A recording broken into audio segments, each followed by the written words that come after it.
what you might remember from 2005 and the efforts of the Bill of Rights Defense Committee and other organizations was an extensive debate about whether these powers were being abused. And what you heard over and over again from the administration was, trust us, these powers aren't being abused. When in fact, as the Inspector General noted, they were abused and misused, even while that debate was going on. So the audit demonstrated that a lot of the abuses actually occurred at headquarters of the FBI, not in the field, although there were certainly some indications of failures there. And on a related note, we've had deep and long-standing concerns about the misuse of the Joint Terrorism Task Forces, the JTTFs, in each state, focusing on people who disagree with the war in Iraq, people who have no connection to al-Qaeda. But on the issue of national security letters, the Inspector General did show conclusively that these powers were misused and abused by the FBI. And we do know from the recent hearings held by Congress that the FBI itself was not applying a proper standard in issuing national security letters in so-called exigent circumstances, not following through after they've gotten documents from written verification that what was under investigation was a genuine terrorist plot rather than some ordinary crime. And it's terrorism that elevated that more muscular investigatory tool that was entrusted to the FBI. So it showed once again that without clear oversight by Congress and some second guessing by executive officials, you end up with abuses.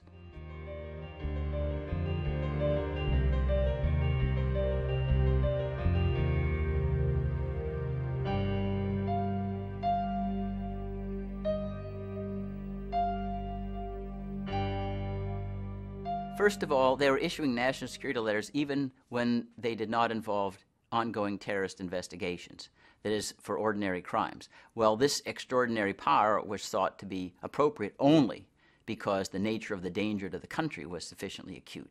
So that's one problem. The other, second problem is that they were issuing these national security letters orally, without anything in writing, and then the follow-up in writing to a telephone company or to a credit card company that was supposed to establish through a verified statement that this indeed was a terrorist investigation, the records were needed, was never forthcoming. So we don't have any way to know exactly what was going on there because it's just an oral statement is a very unreliable proxy of what's ongoing. So we don't have, and then there was a last, we simply didn't have any serious management oversight and training of the FBI officials to indicate to them what were the limits of this particular extraordinary power. The other thing that's troublesome is that there were no sanctions, no demotions, no reprimands of those who had misused the national security letters in the aftermath of the Inspector General's investigation. What you can expect in a post-9/11 atmosphere is that no one in the bureaucracy thinks they'll ever get punished for spying too much. You know, spying too little, yes, then that could expose you to risk. And it's that kind of inherent bureaucratic propulsion that requires restraint and checks on what these officials in the field do. The report of the FBI that's in the audit says that they have some cases, a very few number, where they say that the power was useful. But it's interesting the way this issue is argued because they have not established that they could not have obtained those records under the old standard, which allowed them to gather records that pertain to a suspected terrorist. So they haven't demonstrated that they could not obtain those records if they were properly focused on al-Qaeda or suspected terrorists. And the bottom line is that there have been very few actual prosecutions of people for terrorism in this country. There have been some. But they've been very few compared to the number. You see 150,000 requests in 3 years. There certainly haven't been 150,000 prosecutions or even anywhere near that. Well, we just have these general conclusory statements that they're very important, but there's no identification of a particular attack, a particular conspiracy that was thwarted because of these national security letters. And we know historically if there are these success stories, these poster children of how well the FBI is operating, it will be leaked to the press instantly. And the fact that there haven't been any such leaks is strong confirmation that there's nothing to leak.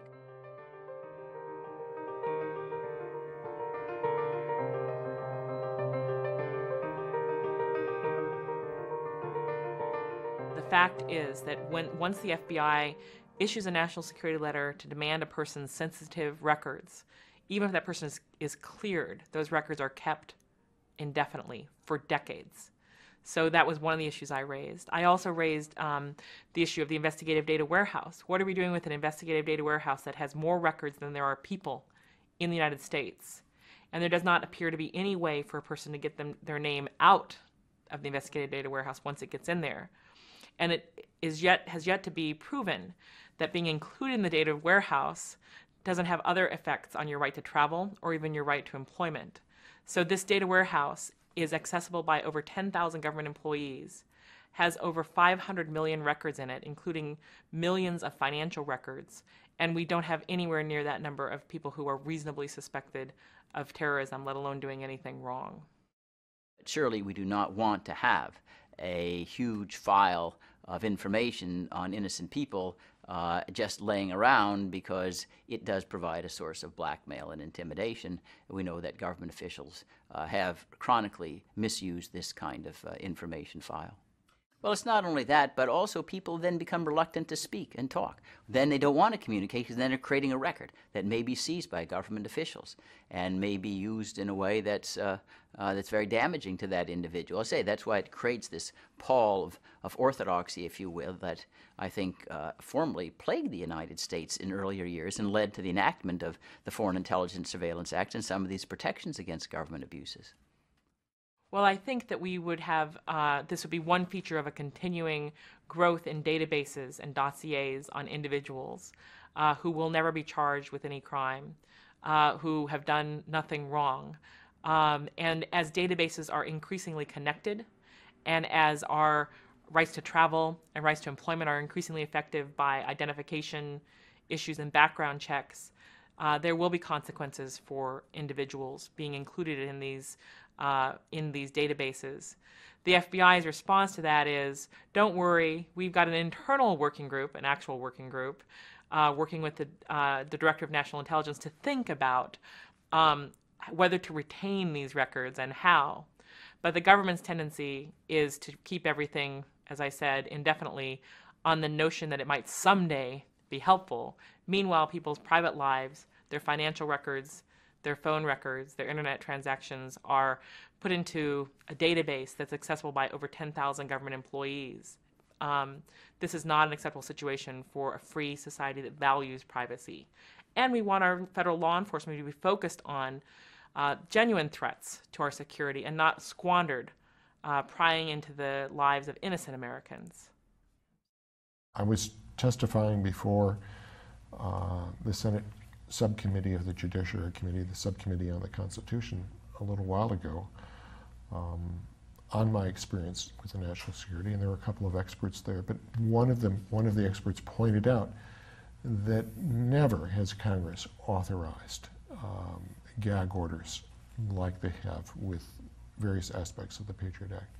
In fact, even in the past, the only condition in which Congress authorized a gag order was with wiretapping, and that's for obvious reasons, that while the wiretapping is going on, you can't really let the person know that they're being tapped.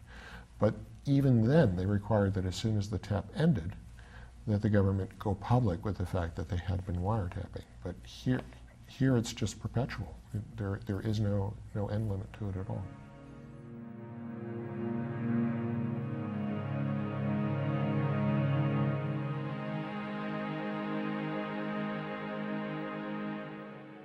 In the law right now, a business that receives a national security letter can consult with its attorney. The reason why this is inadequate to protect our civil liberties is that there's very little incentive for these businesses to challenge a letter, because their customers are barred from ever knowing that their records have been turned over. So that's not enough of a protection. On the end, in terms of the gag, the administration pushed through a standard for challenging a gag. And just to be clear, what happens is once a business receives a letter demanding an array of customer records, whether it's transactions, financial transactions, or internet transactions, or phone records, the business is barred from telling anyone, including Congress, about the fact that this massive request has been made or this particular request has been made. What we sought was an opportunity, a fair opportunity to challenge that gag in the law. What the administration pushed through with the help of a Republican Congress was a power in writing to challenge the gag under a standard in which if the government asserts that there's a national security basis or criminal investigation or some other more generic basis, that the court must consider that assertion conclusive, meaning it's a right on paper, but not in reality. It should really go back to what it was when the act was first passed, as they say here in 1981. And then it was really an instrument to use against espionage and possible terrorism. Then the only targets of national security letters were registered agents of foreign governments or people suspected of terrorist activities. The chief end of the state is to make men and women free, to speak, to pursue their ambitions. And the burden is on government to demonstrate why that freedom has to be encroached. And it seems to me that the arguments for the national security letters as being essential and instrumental to defeating terrorism have never been made successfully. It's just the department saying, here's an additional power. It might come in usefully sometime, and therefore we ought to have it. But that, say, turns the constitutional philosophy on its head. The starting point is we are trying to protect freedom of individuals, because the end of the state is to make individuals free and happy, not to aggrandize the state and become an empire. And the burden is on the government to show this particular instrument is essential to preserving social tranquility and protecting ourselves from violence. And that simply was not done. That threshold was not satisfied in creating these national security letters.